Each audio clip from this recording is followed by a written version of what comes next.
वहीं मध्य प्रदेश में कोरोना का कहर लगातार जारी है। पिछले 24 घंटों में रियासत में कोरोना के मरीजों में सबसे बड़ा इजाफा देखा गया।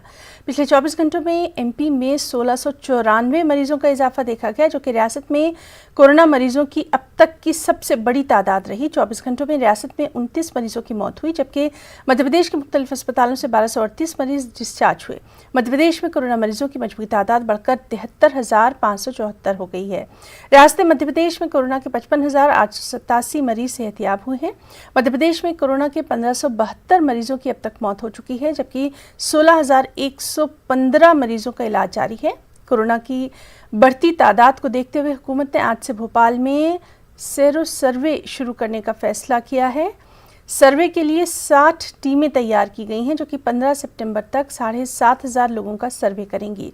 सर्वे के जरिए आवाम के अंदर एंटीबॉडी का पता लगाने की कोशिश की जाएगी।